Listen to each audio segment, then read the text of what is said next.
In today's video, I'm going to teach you a guide how to download Replit in laptop.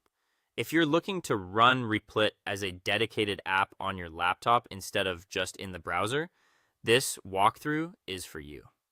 We'll grab the official Replit desktop installer, pick the version that matches your laptop, download it, and run the setup. I'll demonstrate with Windows as the example, but the process is very similar on other platforms. Before we start, make sure you have a stable internet connection and a little free storage space for the installer. First, open your preferred web browser and search for Replit download. In the results, look for the official link that leads to the Replit desktop page. You can also type replit.com desktop directly into your address bar to go straight there. Take a quick moment to confirm you're on the official site by checking the URL and that it's using a secure connection. Avoid third-party download sites.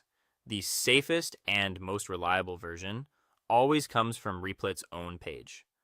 Once you're on the Replit desktop page, you'll see options to choose the platform you want. Pick the version that matches your operating system, typically Windows, Mac OS, or Linux.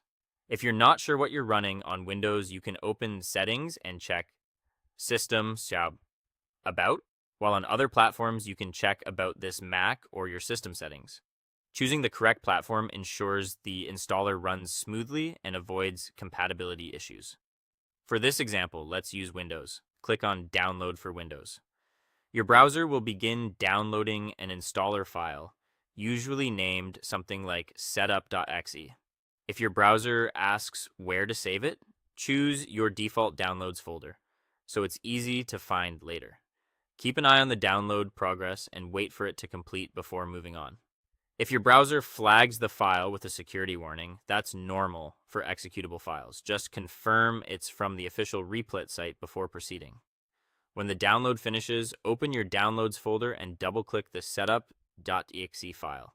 If Windows shows a user account control prompt, click Yes to allow the installer to run. The setup may be quick and require little input. If you're given installation options, the default settings are usually best for most users. Wait for the installation to complete. In many cases, Replit Desktop will launch automatically when it's done.